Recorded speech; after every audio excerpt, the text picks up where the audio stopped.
Hello, and welcome to this Hamilton Harbour Deep Dive webinar. This series will bring experts to you on topics related to the restoration of Hamilton Harbour. You can continue to learn more about the Hamilton Harbour Remedial Action Plan through our social media and website. We invite you to join our mailing list to be directly informed of future webinars and other engagement events. See the chat for links. My name is Kristen O'Connor. I am the coordinator of the Hamilton Harbour Remedial Action Plan and have been with Conservation Halton for 24 years. I'd like to start off with a land acknowledgement. We recognize and respectfully acknowledge that the land that we speak about today is the treaty lands and territory of the Mississaugas of the Credit First Nation and territory of the Haudenosaunee and Neutral Nation. This territory is covered under the Between the Lakes Treaty number 3 of 1792. Together, we practice wise stewardship on the land and water in which we all share. Just an overview of what we're going to be talking about today. You're going to get a very quick overview of what the Hamilton Harbour RAP is. For those that have attended other webinars, this will be a refresher, and for those, this is our first time, you'll just get a little bit of what we're about.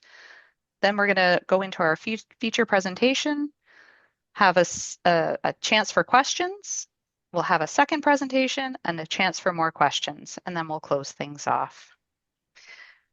At this point, we're going to start off with a couple polls. Carolyn? Great, thanks. Okay, we'll launch the first one here. So is this your first time attending a Hamilton Harbour Deep Dive webinar? This is now our third of this series. And if you did miss the first two, they are available online on our website, Hamilton Harbour Remedial Action Plan.ca. The link is in the chat there. So these are coming in now. It's about 50-50. So welcome to everyone new. Okay, I will end that poll and start the next one.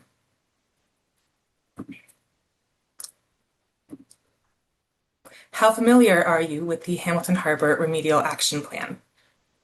Those who have maybe attended our previous webinars may be a bit more familiar, and those who are not, hopefully you learn a bit today.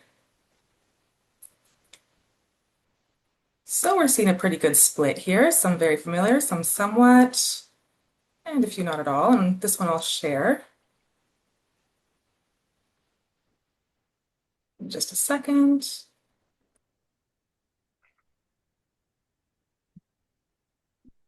So 15% very familiar, 63 somewhat, and 23% not at all familiar. And our last one for the start of this webinar here. Just a second, need to stop sharing that one. And launch number 3. How familiar are you with the Randle Reef Sediment Remediation Project in Hamilton Harbour? This, of course, is the topic of the day, so we'll all get a bit more information about this. Just waiting for those results.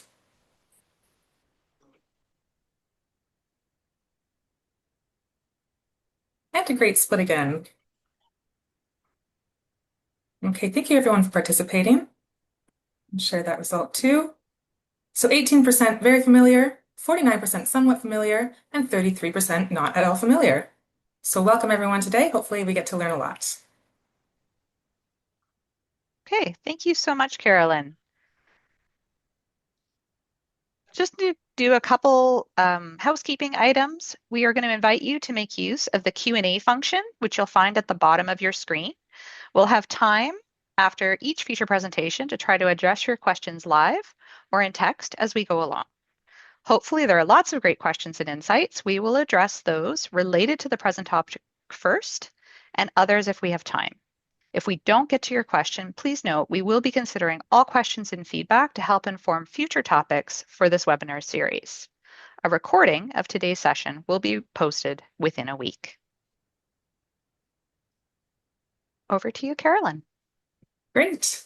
So hi everyone, my name is Carolyn Zanketta and I am the Program Engagement Specialist with Conservation Halton, where I support the Hamilton Harbour Remedial Action Plan and other projects with outreach and engagement efforts. So perhaps you're already familiar with the Hamilton Harbour Remedial Action Plan, but to get us all up to speed, I'll briefly run through a very high-level overview. So in the 1980s, the International Joint Commission, which is a group dealing with boundary water issues between Canada and the US, designated 43 sites around the Great Lakes as areas of concern. So these are sites where water quality and ecosystem health have been severely degraded by local human activities. And each of these areas of concern has its own remedial action plan, or RAP, which is locally developed, partnership-driven plans that guide restoration efforts. The goals of these RAPs are to address historical environmental issues and ultimately to remove the area from the list of areas of concern, which is a process called delisting. So there are a number of watersheds that drain into Hamilton Harbour, and these originate in Hamilton, Burlington, and Puslinch as well. So maybe one of these areas is home to you, and perhaps you enjoy exploring the rest. So a beneficial use impairment, or a BUI, describes a human or ecological use of the ecosystem that has been degraded because of human-caused environmental problems. There is a list of 14 of these potential BUIs for every area of concern, and this provides us all with a common language about how we talk about impairment and remediation. Hamilton Harbour's historic environmental conditions led to 11 of the 14 BUIs being applied here. For each BUI, environmental goals, or delisting criteria, are developed that describe the environmental conditions that will be achieved once all the actions have been completed. The delisting criteria are used to guide these restoration efforts, and progress is measured against them. When all the actions have been completed and the delisting criteria have been met, a BUI status change is proposed in a redesignation report.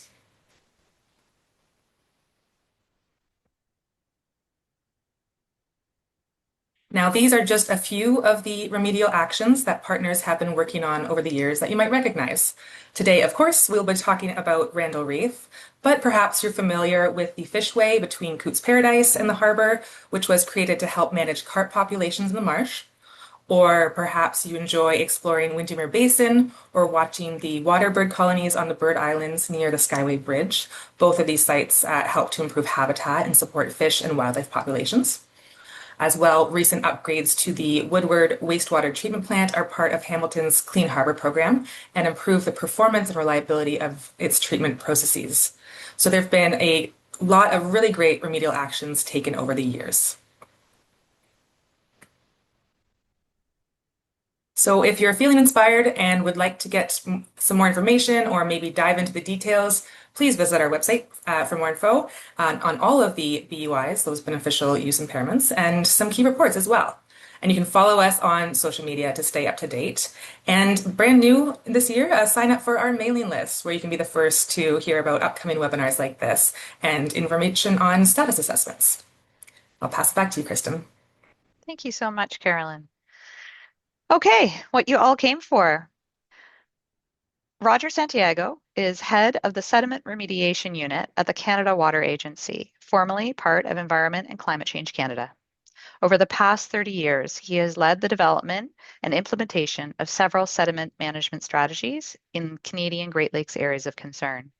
He has represented Canada at the NATO Science Team meeting in Slovenia on management of contaminated sediment sites, and for the past 25 years has participated as a guest lecturer on the Canadian experience in managing contaminated sediment at the Dredge Engineering short course at Texas A&M University. Today, he leads one of Canada's largest multi-million-dollar sediment remediation projects at Randle Reef in Hamilton, Ontario. Roger, over to you. Thank you. I'm just going to share my screen here.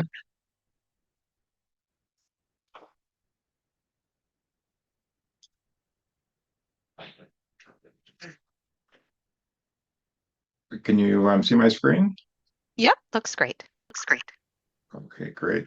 Thank you, Kristen, for that introduction. And I'm going to try and capture the past 25 years of work that we've been undertaking to develop and now implement the sediment management strategy for the Randle Reef site.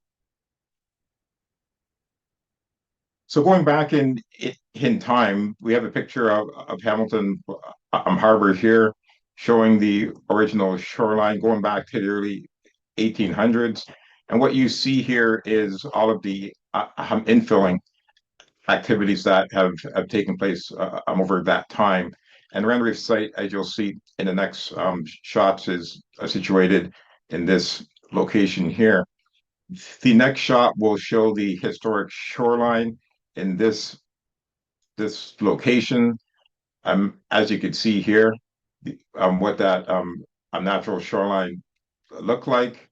And then over time, with the infilling, and this is the creation of the Stalco facility shown here. And this shot shows the site in the 1950s. We fast forward to today. From the same vantage point, you could see the industrial operations, and you could see the early stages of the Randle Reef project in the background right over here. Back in 2001, we formed a project advisory group called PAG with all of these different organizations shown here. And the goal of that group was to look at different sediment management options and come forward with, as close as we can, a consensus on a preferred sediment management approach. This was led by the Hamilton HHRAP. It was an 18-month process, meeting monthly to eventually select a preferred remedy. We had four basic groups of different options which we could use to dredge, dewater, and to dispose of the material in a hazardous waste landfill.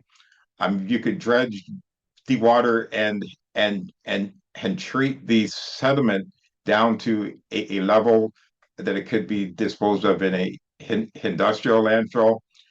You could dredge it, dewater it once again, and do aggressive treatment to the point where it could be reused as industrial fill, or you could do a in situ remedy to deal with the contaminants in place for containment, for option 4A or option 4B, which was the selected remedy to contain in place and build an engineered containment facility known as the ECF. As part of the selection, the PAG recommended the in situ containment, and these are some of the considerations in selection. Looking at a cost-effective solution, minimize the need to remove and disturb highly toxic sediments, picking a remedy with low technological risk, finding an option with opportunity for partnerships. Air emissions was a concern, so trying to pick a specific remedy that would minimize the release of air emissions. Trying to ensure no loss of fish habitat, and to avoid transportation of hazardous materials through residential communities, and lastly, no net loss of navigational shipping routes. So as you heard previously, Hamilton is one of the Great Lakes AOCs.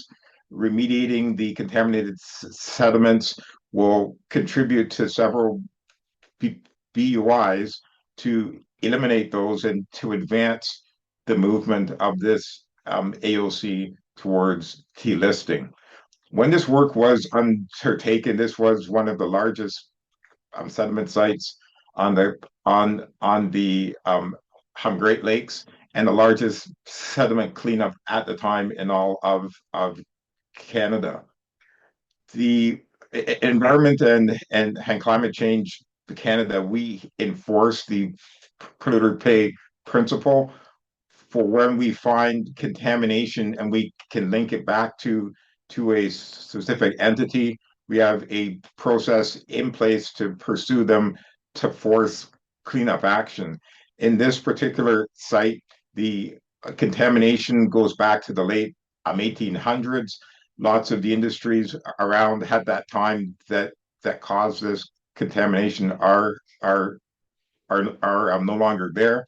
So we didn't have a mechanism to pursue a specific responsible party. So what we adopted was a shared responsibility funding model with other groups and stakeholders to collectively come together with a plan on how this site would be remediated.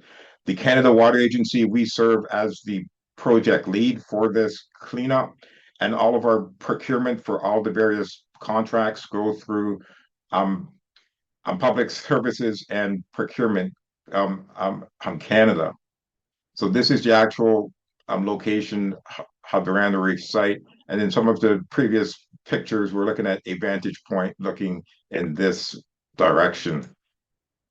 So in terms of the shared responsibility funding model, we're looking at $159 million project where approximately 1/3 of the funding came from the Canada Water Agency, 1/3 from the province of Ontario, and the final third from a local consortium of stakeholders made up of Stelco, the city of Hamilton, the Hamilton-Oshawa Port Authority, the city of Burlington, and the region of Halton.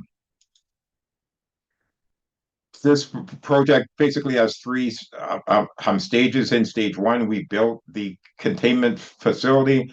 In stage two, we placed all of the contaminated sediments in that facility. And in stage three, currently underway, is to place an environmental cap down over top.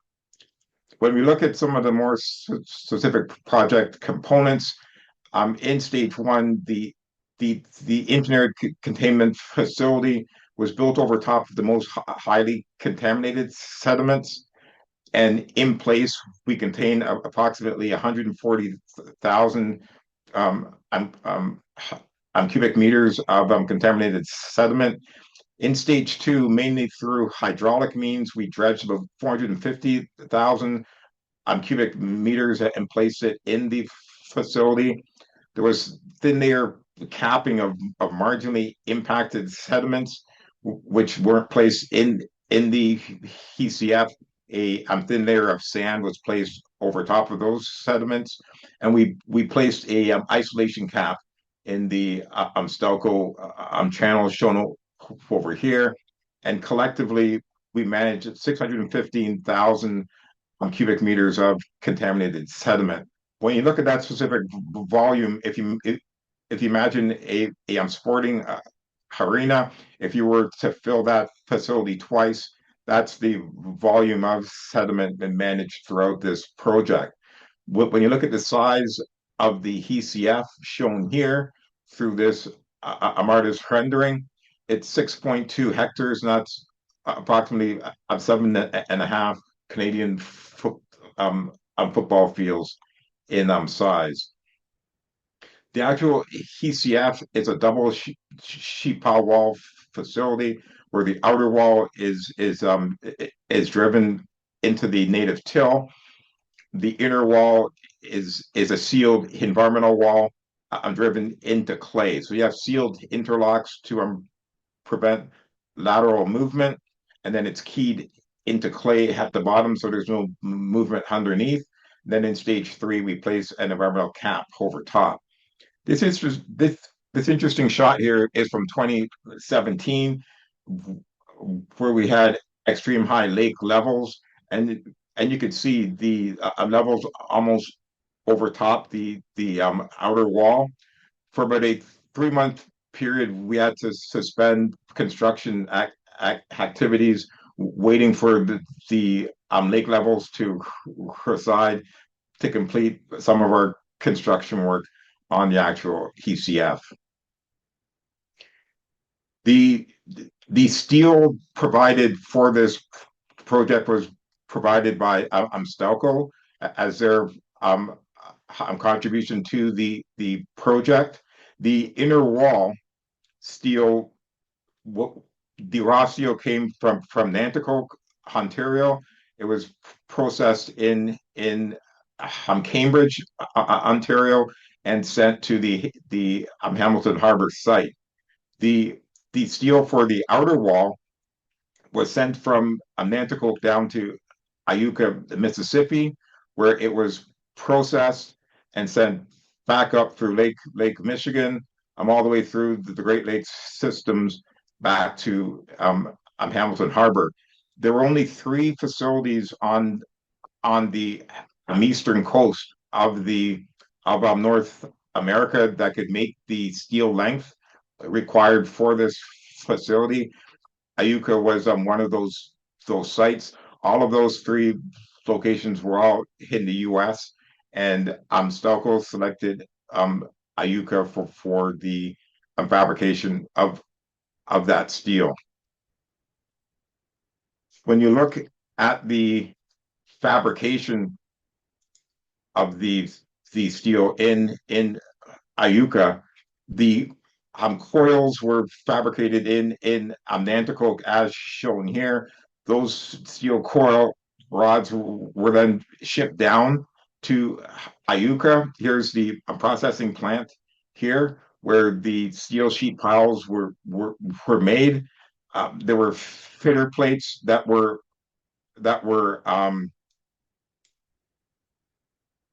there were stiffener plates placed on the bottom of the steel sheet piles to give it structural strength, and then there was a epoxy coating placed on the portion of the steel that would be underwater to help preserve the longevity of that steel.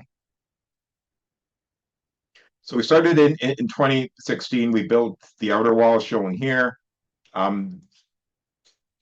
This is cell 1.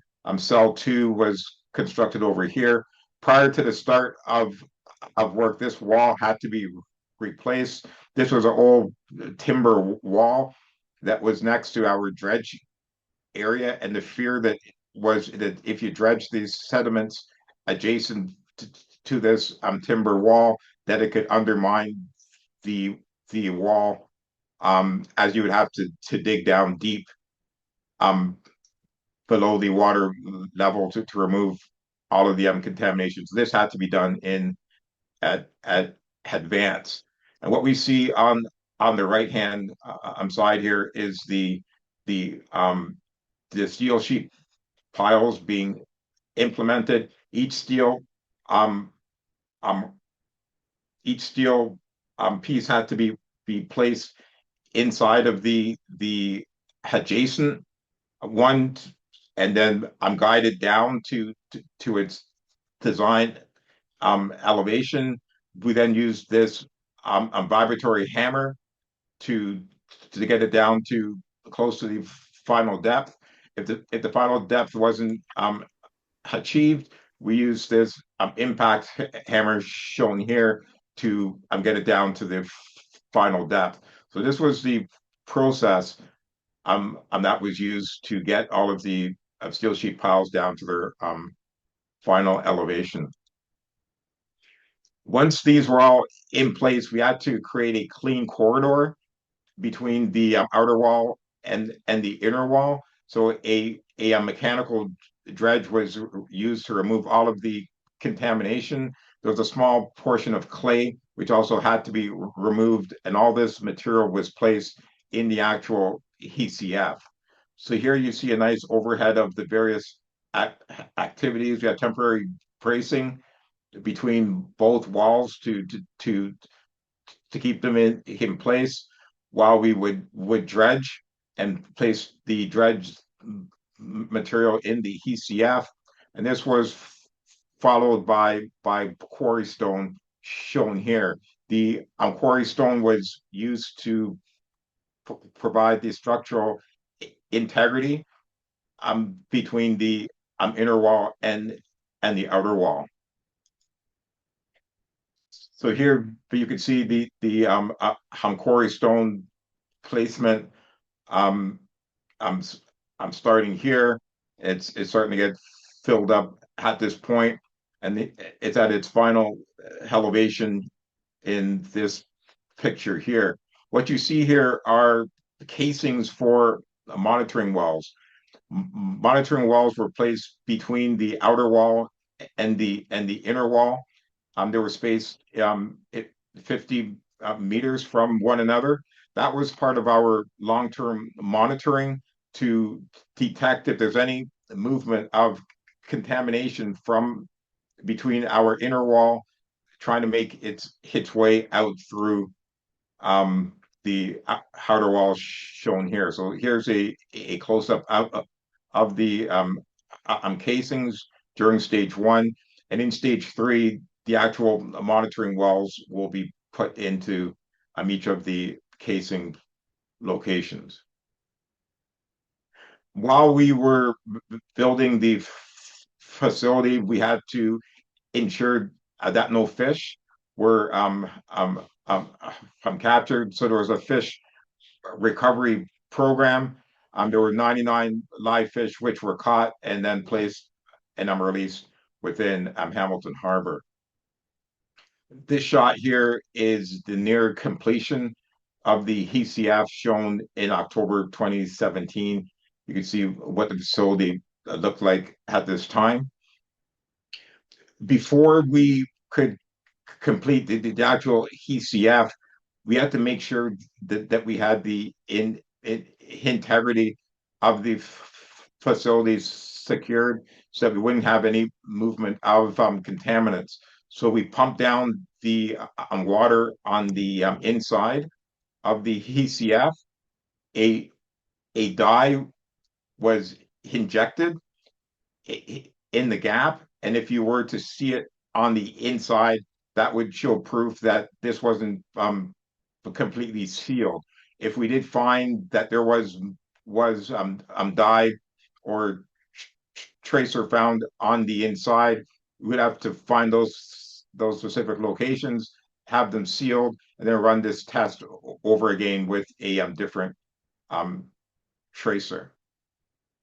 What's interesting here is here's the physical footprint of the Randle Reef site. And here's what we all know and call Randle Reef. It's a physical reef that abuts close to the actual facility. The water depth here is about 8.5 meters. The water depth on the top of the reef is about 4 meters. There's an interesting story on how Randle Reef got its name. This was a boating captain, Harvey Randle. Back in 1964, he was sailing through this area with some of his friends.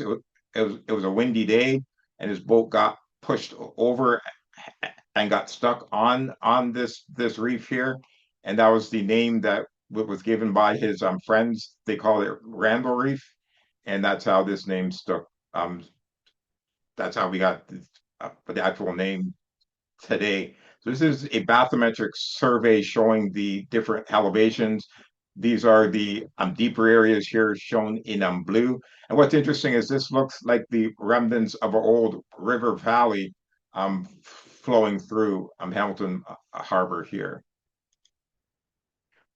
Fortunately, when you look at the contamination, so at this site, we are managing PAHs, polyaromatic hydrocarbons, and these are known to be toxic, persistent, and carcinogenic. It was important to isolate this contaminant within the HCF, and as you can see, the higher concentration shown in red fall where we actually built the HCF here. So fortunately, by building the actual structure, most of the highest concentrations of contaminants were isolated in the actual HCF. So we prioritize the site into priority 1, 2, and 3 with increasing concentrations. and increasing biological impacts found in red. And when you get down to priority 3, we have lower concentrations, lower biological impacts. So by building the physical ECF, we've managed about 75% of the PAH mass. Once we've dredged all of priority 1, we're up to about 90%. Priority 2, we're up to about 96%.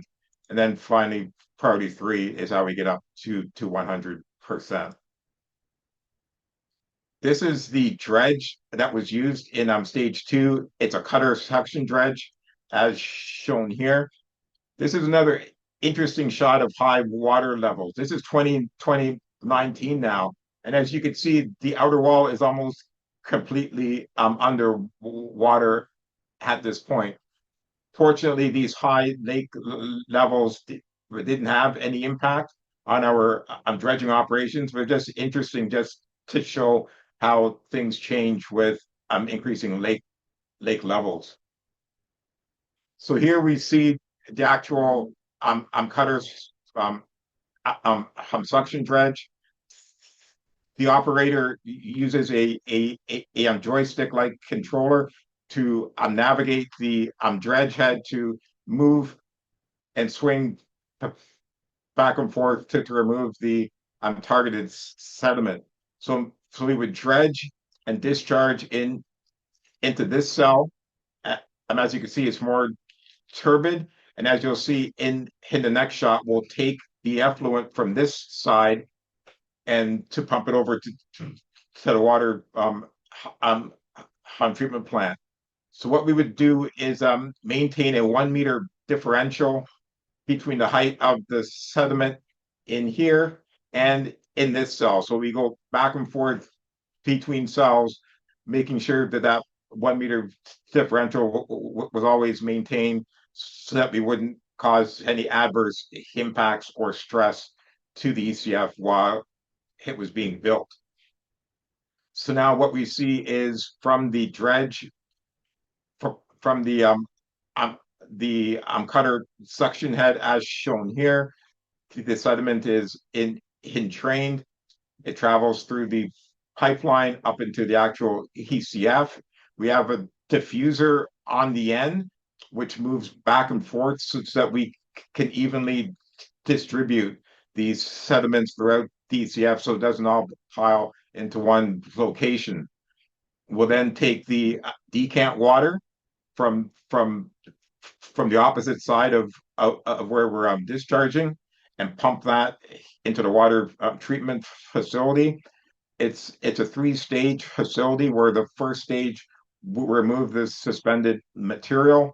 The next stage we add powder activated carbon to bind to the remaining pH contaminants. The powder activated carbon is recovered and sent back to the ECF, and the water that's treated is tested and sent back into Hamilton Harbor. Now, stated at the beginning that we placed a isolation cap in the Stelco channel, and there were 3 components to that cap. There's a reactive core mat shown here. This was placed over areas where we had NAPL, non-aqueous phase liquid, to bind those contaminants. And then we had a 60 centimeters of sand with 3% total organic carbon placed over top. And then we had various sizes of riprap or stone placed here to protect the cap against wave action. So this is the actual reactive core mat here. It's a 1 centimeter thin mat that was placed where we had NAPL. Here's the riprap stone for protection placed over here, and you can see the deployment here and the operations for the sand placement. We have a short little video just to show the actual capping process. So we had to maintain a gap between the actual ECF and the Hamstalco dock. Stelco had their major intake in this channel, so we had to make sure that space was left so they could maintain the water intake activities. 80% of the intake water for the Stelco operations came through the intake in this channel. So it's also important during our operations to minimize reef suspension during the capping operations to not adversely impact the Stelco operations. So in November 2022, all of the dredge sediment is now placed in the ECF. We're getting ready for the next stage, stage 3, to place the environmental cap down over top. And just quickly to show what these steps are, we have the dredge sediment shown here. We have geogrid that's placed over top. We have secondary materials, and this is slag type material from Stelco, which was provided to the project to be used as part of the cap. The engineering spec was clean aggregate to be used here, but we found that the slag met the geotechnical requirements for this material, and we use this instead. This black layer here is a flexible membrane liner, and this isolates the contamination. This is the most important part of the actual cap. Now, everything below here will become contaminated over time, so that's why we weren't concerned about slag, which was slightly contaminated, being used as part of the actual cap. And then we have our surface layers placed over top here, and then our asphalt surface here. I have a quick video to run through that shows you how the stage 3 process actually works for cap placement. Randle Reef, located in Hamilton Harbour in Lake Ontario, is the largest contaminated sediment site on the Canadian side of the Great Lakes. The Government of Canada and its partners are cleaning up the site. The Randle Reef Sediment Remediation Project is divided into 3 stages. In Stage 1, we built an engineered containment facility known as the ECF. And in Stage 2, we dredged the contaminated sediments and placed them in the ECF, cleaning up the site.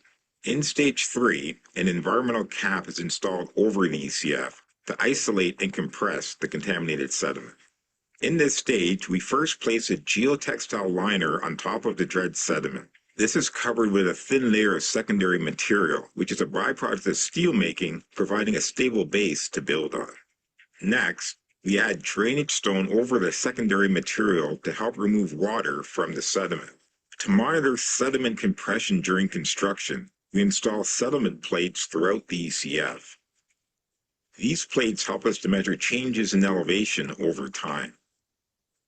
To further compress the sediment and remove the water, we install vertical wick drains throughout the sediment. Removing the water from the sediment will strengthen the soil, preparing it to support the future port facility that will be built here. More than 13,000 wick drains will draw out the residual water, channeling it to the ECF perimeter. From there, the water is pumped and treated in an on-site water treatment plant and then safely discharged back into Hamilton Harbour. Another layer of secondary material is placed over the wick drains. Anchor blocks and tie rods are added to provide structural integrity for the inner wall of the ECF. Next, we install an impermeable synthetic barrier across the entire surface. The barrier will prevent contaminated water from rising to the ECF surface and ensure surface water doesn't flow down to the contained sediments. Sand is placed above and below the impermeable barrier for protection, followed by layers of gravel and geotextile grit.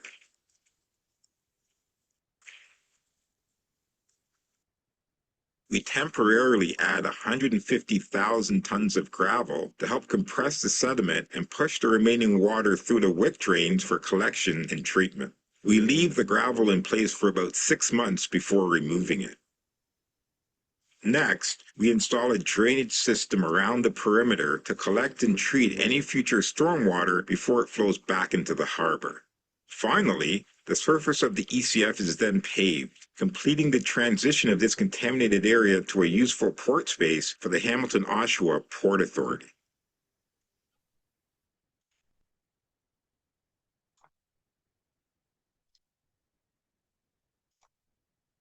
So that's just a quick animation just to give you a better perspective on what is happening during stage 3.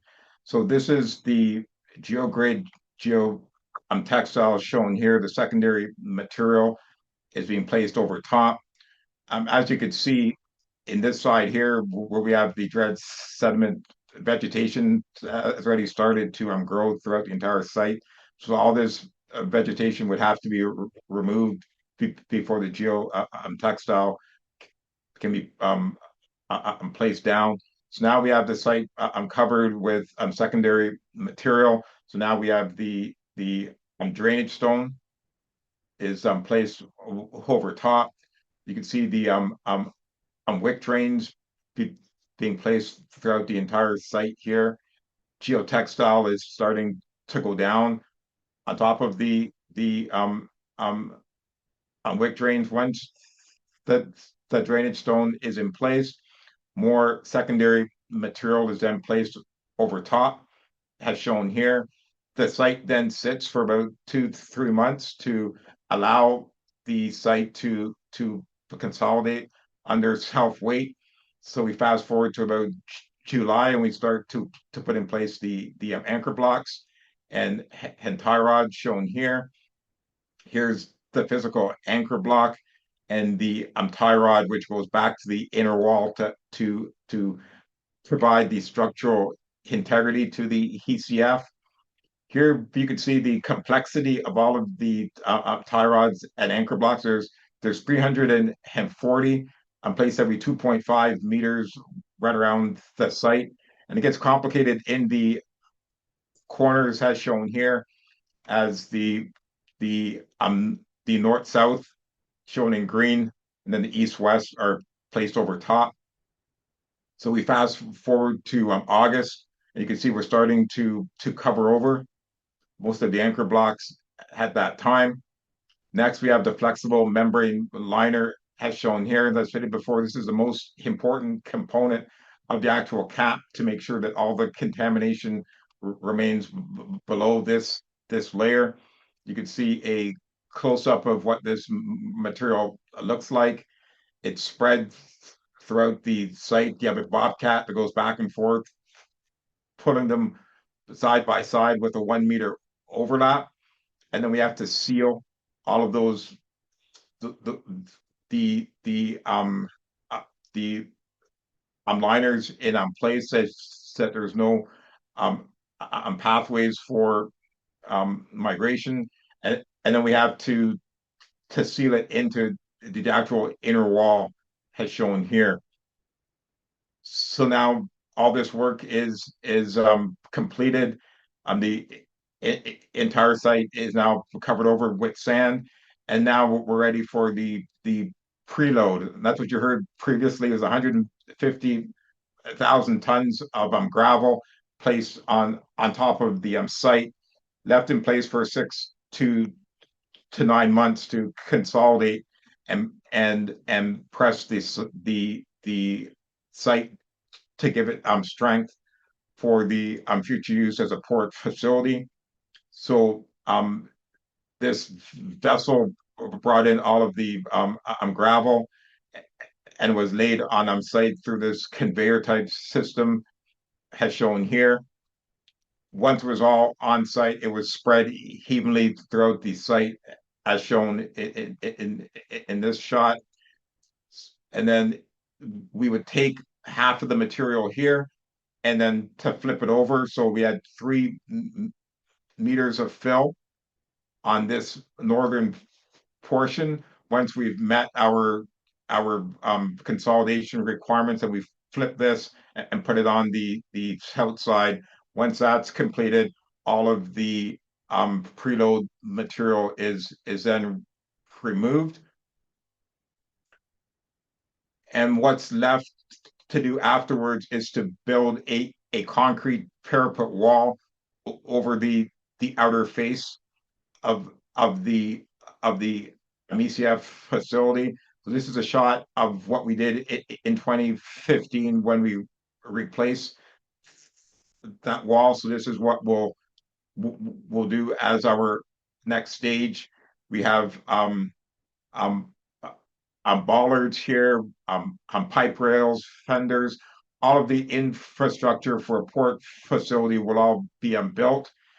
This is the trench drain that'll be embedded in the concrete shown here. This will collect all of the stormwater. Underneath is an oil grit separator, which will remove all the oil and grit before the stormwater is discharged back into Hamilton Harbor. And conceptually, this is what the site will look like afterwards, once it is turned over to the Hamilton-Oshawa Port Authority.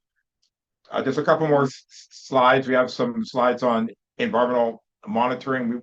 Throughout the project, we looked at water, air, plus sediment. We took sediment samples throughout the entire site to ensure that we met our cleanup criteria. It was 100 parts per million total PAHs. So everything shown here in green met that criteria. So what we would do is a surface weighted average concentration. So we would take this square and we would look at the average between these 16. And if it was less than 100 as an average here, then we've met our criteria, but no individual sample could be red. Red is less than 500. Yellow is 100 to 500. So even if we met our SWAC and we had a red dot, we would have to go back there and cap or dredge this area and then do our sampling again and demonstrate that this localized area met 100 ppm. In terms of air quality monitoring, we had background air monitoring stations, which we had set up in advance of undertaking the work. These 3 in yellow were put in place by Environment and Climate Change Canada. These 2 in red were existing locations, and the goal of understanding this was knowing what was here as normal background concentrations compared to what we may generate as part of our project dredging operations. During the actual work, we had photo ionization detectors all around the perimeter of our site. If we had an exceedance for any of these locations during actual work, then we would take a physical sample with this Tedler bag shown here. We had an on-site GCMS. We would run it through that and get an actual concentration of naphthalene. That was the indicator used to identify whether we were in environmental compliance. So we would screen with the PIDs, then take an actual reading with the GCMS for compliance. In terms of mitigation, if we did have a exceedance, we could change locations. We could make the contractor move to a different site. We could put suppressors down such as foam, or in the worst case, we would stop work until the conditions changed. Throughout the entire project, we only had one instant where we had to move to a different location because of the increase in naphthalene found at the actual site. We have a 15-year long-term monitoring program where we have various components to monitor the efficiency of the actual ECF, and we have a monitoring of the Stelco channel. Since that's a cap in place, we want to be able to monitor that to ensure that we don't have contaminant breakthrough. This is a $2 million program that was part of our original budget. This work will be maintained by the Hamilton-Oshawa Port Authority. We also have environmental monitoring with these 6 lines of evidence here to look at how the health of the environment would improve as a result of undertaking this project. So these studies were undertaken, shown in blue, baseline prior to the start of work. Some of these studies were continued during the actual work, and then afterwards we'll be undertaking these studies on the schedule shown here to show the actual improvement in health based on these different lines of evidence. These are some of the awards that we've won throughout the project from the Ontario Society from the Project Management Institute, and in 2021 from the Canada Brownfields Network.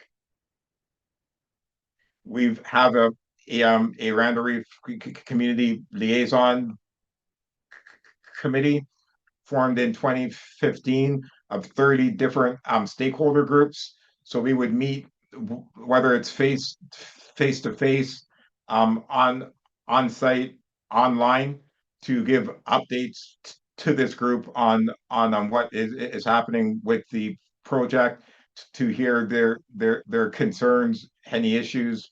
That's that's one of the venues for them to raise those concerns and to get an update on what is actually happening. We have various ways for general inquiries on the project. We have a emergency spills action call center that folks can access if required.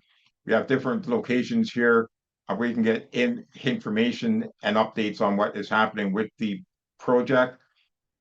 BARC has their website, randlereef.ca. We have written updates on what is happening on the project, and every 6 months we put out fact sheets on what is happening on the project. I'd like to acknowledge all of the project partners as shown here. And I think that's it. We could open it up to questions. Roger, before we do that, do you want to just jump back to the financial benefits? I think it was about 4 slides back. I think that would be really interesting to people, and I think it's worth taking that one. Take an extra minute on that. So thank you. So this study was undertaken in 2006. It was a socioeconomic benefits study. This was an important component to get the project partners to financially participate in this project, where they didn't have any responsibility, but there was an actual benefit to them for participating. So what we demonstrated through job creation, business development, and also tourism, that this project would generate 174 million to the local community. And with this information, I think this was one of the important tools we use to secure the funding from the partners to get the funds required to actually execute this project. So I've just escalated the number from 2006 to 25 dollars. That comes out to an estimate of about $174 million.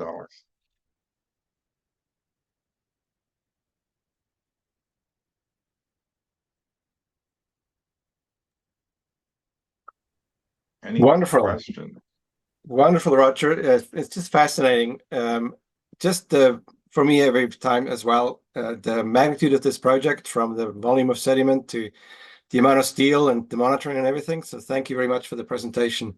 My name's Martin Keller. I'm the Senior Manager for Watershed Planning and Source Protection at Conservation Halton, and I manage the team that coordinates the Hamilton-Oshawa Remedial Action Plan at CH. Yes, we're entering into the question period. So if you haven't already, please use the Q&A at the bottom of your screen to put in your questions. There's already a few here, so I'm going to start with some of the interesting ones at the first. In terms of the sediment, there's a question around what is the sediment actually made of, and is all coming from the same source? Roger, is that something you can elaborate a bit more? Well, these sediment is primarily made up of three components: silt, sand, and clay. And what we find is that the silts and the clays, they have an affinity for the contaminants, so they tend to adhere to those components. So at other sites, they may use a remedial approach called soil washing, where they will separate out the sand from the silts and the clays, and they'll generally find that the sands aren't contaminated. So there's an opportunity for a beneficial reuse of those sands, and then you have a much lower volume in terms of the silts and clays where the contaminants are, that you have to run through some type of treatment process, or you may choose to dispose of those in a acceptable facility. And the second part of the question was around, does all the sediment come from the same source? Can you shed some light on that? All of the sediment or all of the contamination? Well, the question is, does it all come from the same source? I guess it's with respect to the contamination. There's a related question around, why is all this contaminants concentrated in that kind of corner of the Hamilton Harbour? So if I can go back to an early shot, if I could find the right one, but this one is good here. So during our investigations, what we found was that there were many industries located along Sherman Inlet, and what we found was those facilities called this inlet coal tar inlet, and I think their byproducts of their operations were just discharged into this creek, and it was given that name. And this creek would flow into Sherman Creek here, which flow into Sherman Inlet. And as you can see, most of the contamination we found, the higher concentrations, were all here. So we suspect that most of the PAH came from activities within here, and then were pushed and accumulated here. And as you move further away from this location here, you'll see a decrease in the concentrations. I've always viewed this as a spill in slow motion before this site was remediated. This being the hot spot here, and throughout the entire harbor, we have unfortunate elevated concentration spread throughout the entire harbor. I think this was the primary source where that had spread throughout. So thank you. And that's an excellent segue to another question that asked in terms of whether the percentage of contaminants that was successfully placed inside. Essentially, you just spoke to in terms of that there's contamination across the harbor, and I think in your presentation you spoke to about in the table about the where you looked at the concentrations that you essentially identified where those hotspots were, and that 100% of those spots were then dredged in, that table. And then, of course, through the monitoring, you were able to confirm that you actually captured all those higher concentration sediment. But maybe you can speak a little bit more in terms of just the context with respect to, yes, there's still contaminated sediment in the harbor elsewhere, but they would be lower concentrations. Is that correct? Yeah. So what we did, we undertook chemical plus biological testing with different lines of evidence to see what concentrations elicit unacceptable impacts to the biological community. And what we found was above 100 parts per million total PAHs. That's where we find those impacts. We also had elevated concentrations of metals, but they were co-located where the pHs were. So if you address the metals, the pHs, you also address the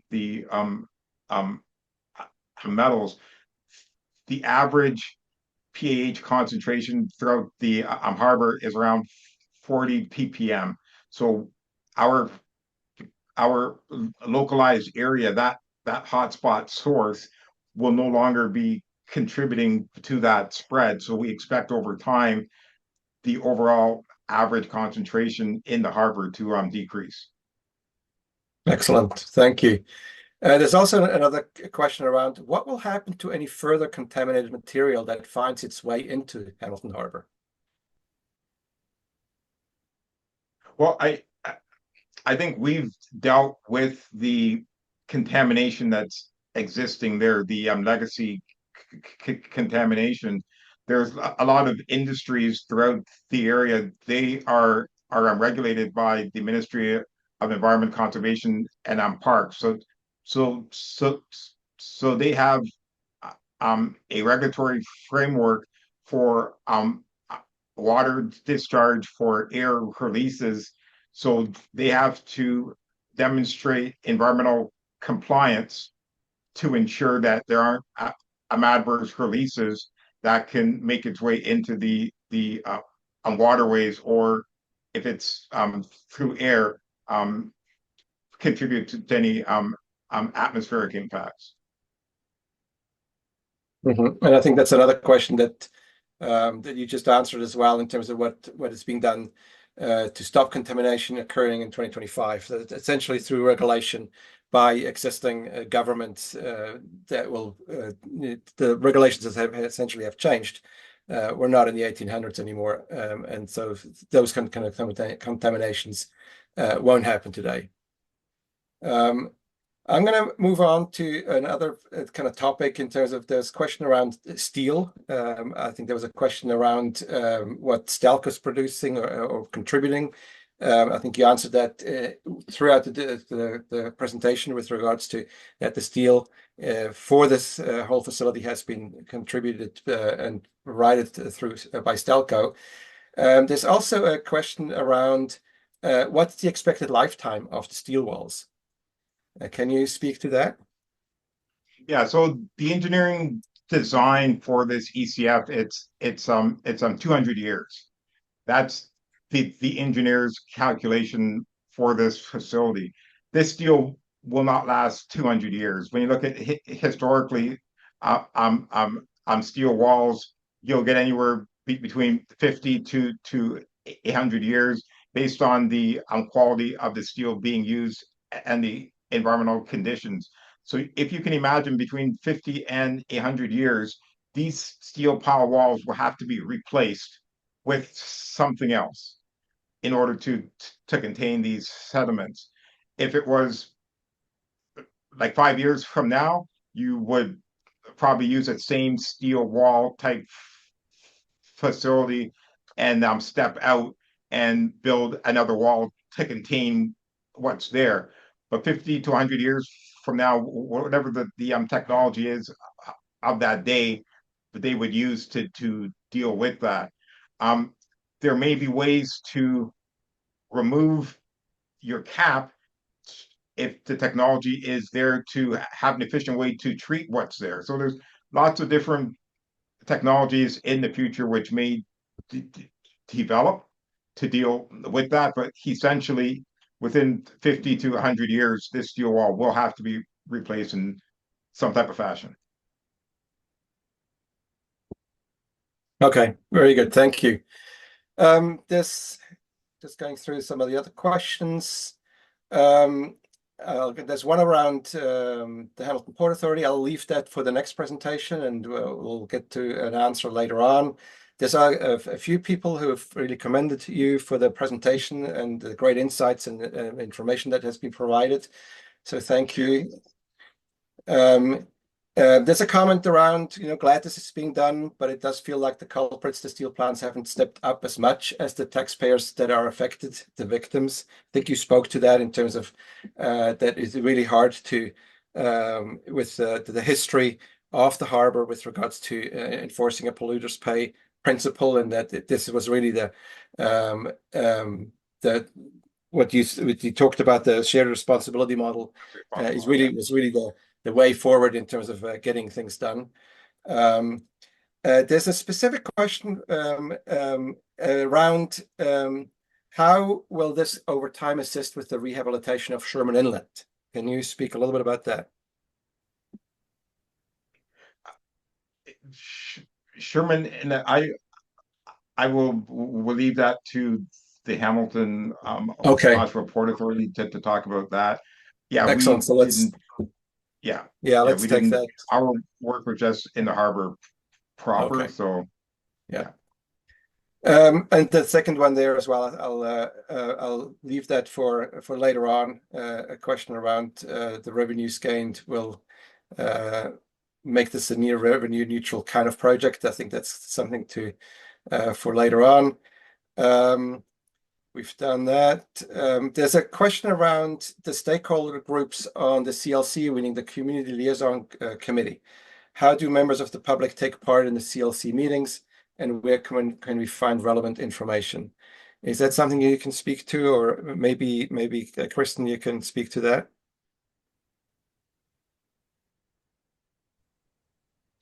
The best way for the public to keep track of the project is through the randlereef.ca site. The CLC, the different stakeholder groups that are on it, everything from the different municipalities, different environmental groups. We have representatives from the different communities, but we don't have an open meeting for a member of the general public to attend at this time. Thank you, Kristen. And I think last question, how will this project affect the quality of the water in the harbor to allow swimming and fishing? Kristen, do you want to respond to that one? Well, as Roger has said, there's all sorts of different monitoring that's been going on, and part of those lines of evidence include kind of checking out the fish and how they're doing, from tumors to other aspects. In terms of swimming, there were reports that were part of kind of the line of evidence to do this project that showed that there could be some issues in the at the beach if you were to like swim every day and never shower for I can't remember how many years, but so hopefully all of that will no longer be an issue for our Pier 4 beach in Hamilton Harbor. And the fish, we're hoping that these lines of evidence that Roger's showing here will kind of show that we no longer will have issues with things like fish tumors. Martin, I know we've still got a few more questions, but I would really like to make sure we have time for Sara's presentation. Perhaps we could save some of them. Okay. So yeah. Roger, I will take control from you if that's okay. Kristen, if I could just make a closing statement. So what's really interesting about the Randle Reef project is when I go to international conferences, it's amazing that the people in South America, people in Europe, and people throughout the US, they all know about Randle Reef. It's an extremely innovative project in the way we've attacked this contaminated sediment issue, the beneficial use of dredge sediment, the shared responsibility funding model, just all those different aspects collectively into one project to get things done. So it's just a project that really stands out there, and folks are worldwide are quite knowledgeable about it. So Hamilton is on the map for a positive reason, and it's good to see. It's great. Thank you so much. Okay, I think I will go here and here. Okay, next up, the Hamilton HHRAP is implemented by a group of partners called the Bay Area Implementation Team, or BAIT. At each of our webinars, we will aim to profile one of our BAIT partners. Sara Yonson is the manager in Environment and Energy at the Hamilton-Oshawa Port Authority. She has over 15 years of experience in various environmental roles, starting in the oil and gas industry and currently in the marine sector. At the port, she is in a generalist role, providing support related to all aspects of the environment. On the Randle Reef project, Sara represents the interests of the future owner of the engineered containment facility. Over to you, Sara. Thanks, Kristen. Let me just share my screen.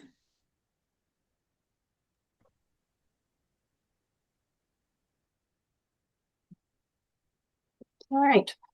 Hi, everyone. So I'm here today to speak a little bit about the future of the Randle Reef Sediment Remediation Site as a port facility, and also give you a brief introduction to the port. So as Roger was mentioning, there's a real drive, particularly within the United States, to find best options for dredge sediment. The goal is to identify ways to create a valued resource out of dredge sediment rather than using up valuable landfill space.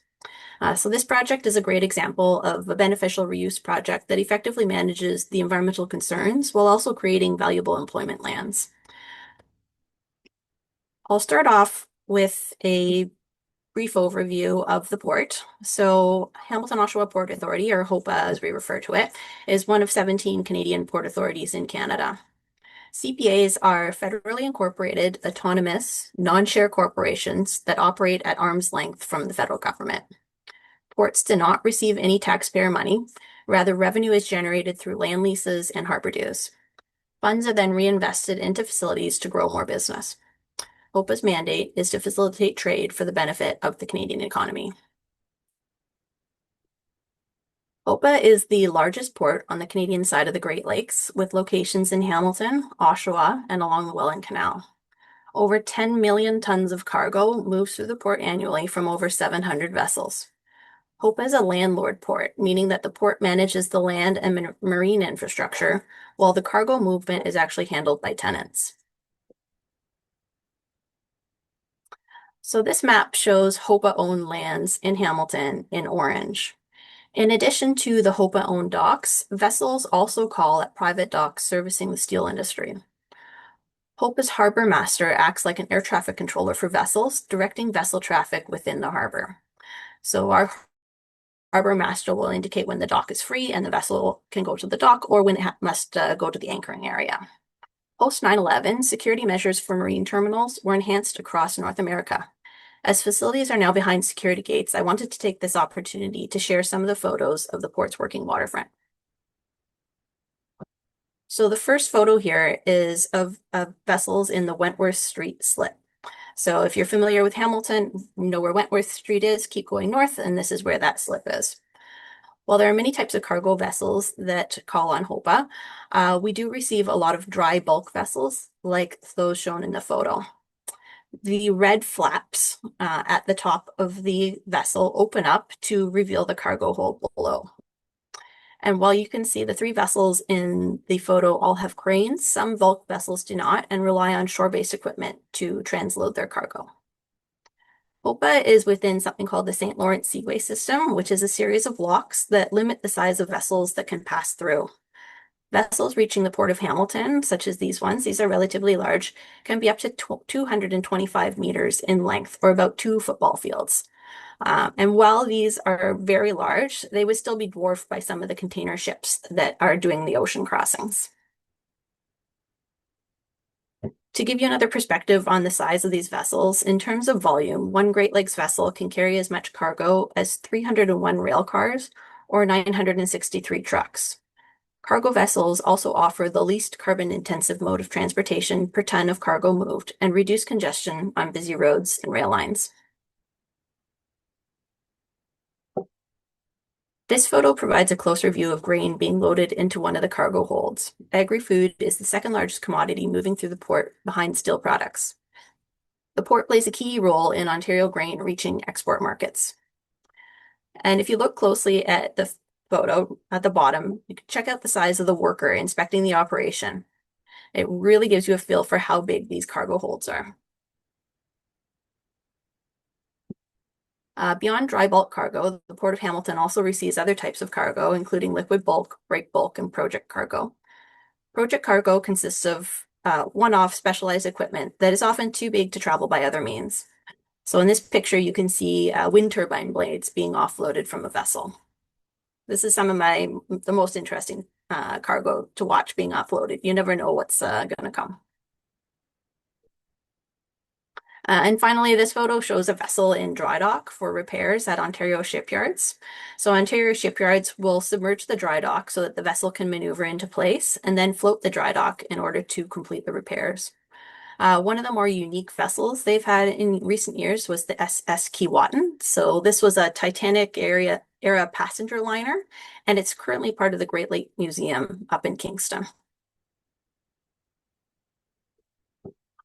Moving on to Randle Reef. So as Roger mentioned, HOPA is a project partner and will be the long-term owner of the structure. HOPA's contributions to the project total almost $20 million. Part of HOPA's involvement includes undertaking the long-term monitoring plan that Roger mentioned that's being developed by the project team. The monitoring will include both structural assessments as well as environmental sampling to confirm that the remedial efforts remain effective. When construction is complete, the facility will be transferred to HOPA. HOPA plans to lease the facility to tenants for marine cargo transloading. The southern face, where the vessel is shown in the rendering, will be able to accommodate seaway draft vessels, while access to the other faces is limited to smaller vessels like tugs and barges. And this is related to the draft that Roger was mentioning in his bathymetric survey. It's just not deep enough for the seaway vessels to access that area. Operation as a new marine terminal will support the local economy, allowing more goods to transit through the port. One of the users of this space will be Sucrocan Canada, who is constructing the first sugar refinery built in Canada in the past 60 years. The $173 million facility will be the largest sugar refinery in Canada and is made possible by the new wharf space on Randle Reef. Raw sugar will be brought in by vessel, offloaded at the dock at Randle Reef, and then conveyed to their facility. So in this photo, it's a more recent photo of the construction of the new Sucrocan facility. You can see that the Randle Reef project to the left in the background with the preload material on it is compressing, so that preload material again is compressing that sediment below. When the Randle Reef structure is finished, raw sugar will be offloaded on the southern face of the engineered containment facility and conveyed to the large white sugar storage building.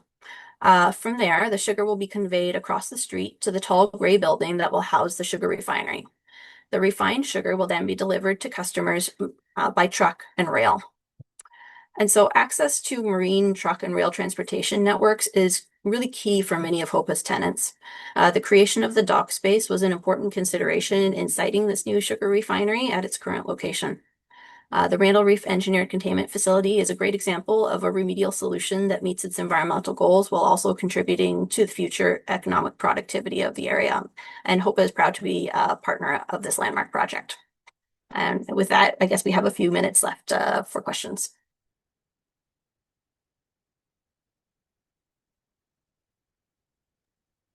Wonderful. Thank you, Sarah. Yes, we do have a few moments for questions. We're getting close to 7 o'clock, but I do have one interesting question that speaks to or asks around, let me go back up here. I had read through HOPA that there will be a lookout point where the public can view ship traffic coming into and out of the harbor. Is that accurate? This is probably referring to the Burlington Canal piers. So that is, they were Transport Canada piers. Transport Canada Mm-hmm. closed access a couple of years ago, and recently HOPA has stepped in in an attempt to facilitate reopening that to the public. So HOPA is still working with governments on both sides to reopen those, and that's in the works. Excellent. Thank You you. can get out to Fisherman's Pier as well and see the boats coming in on the south side. It just takes a little bit more work to cross the street. That's right. Yeah. And back to the question that I started to earlier on about will Randle Reef help with the rehab of Sherman Inlet? Is that something you can speak to? So the Randle Reef project was really focused on the sediment remediation around Randle Reef. It didn't extend into Sherman Inlet. HOPA has done some fish habitat restoration within Sherman Inlet, but there's no further plans at this point for further rehabilitation. Thank you. And the second part of that question was around, will the revenues gained from using this Randle Reef, I guess, for port activities make this a near revenue neutral kind of project? We're kind of looking into the future. Is that I haven't done can you those speak to that? calculations, so I can't speak to whether the revenue will offset the long-term management of the site, but that's definitely a hope. Exactly. Yeah. I'm just looking down. I'm curious about the rendering of container ships. Are there plans to introduce containerized cargo at Randle Reef? So it's been a very long-term goal of HOPA to introduce containers into Hamilton. We really feel that there is a market there that is underserved at this point. Within Canada, all of the containers have to stop at the Port of Montreal, where they have to go through border security to be cleared through customs, and then they can move along to their final destination. So they either need to get off the boat in Montreal and go, typically at this point, they go by train. What HOPA would like to have is a border service facility in Hamilton so that they can bypass the stop at the Port of Montreal and come directly into Hamilton. We feel that would really get a lot of trucks off the road as well as open up some of that rail capacity. Excellent. Thank you. And we're almost closed. I have one question. Kristen, maybe you can speak to that a little bit. With the IJC identifying Hamilton Harbour as an AOC back in the late 80s, how much closer are we to delisting with the completion of the Randle Reef ECF? And that will be the last one. Okay. There are a lot of components to why we were identified as an area of concern. If you think back to when Carolyn was giving the presentation, there were all those kind of red colored circles and yellow colored circles. We have 11 of the 14 beneficial use impairments here in Hamilton. Randle Reef and getting this project to where it is now and coming up to completion is a huge step for us when it comes to the ones that are related to contamination. So things like the health of the degradation of the benthos. So this is like the bugs in the bottom of the sediment, the health of the fish themselves, like whether or not they have tumors, those sorts of things, the populations of the fish. It will help with a number of those beneficial use impairments. Right now, we are working towards changing those yellow and green, so those yellow and red circles to green. And so hopefully, as we move ahead over the next few years, you'll be seeing kind of a new column of ones that have been moved to not impaired over the next little while. But some of this will take time, as you saw from Roger's schedule. Even the lines of evidence for the monitoring will take a number of years just to make sure where we're at with things. Thank you, Kristen. Okay.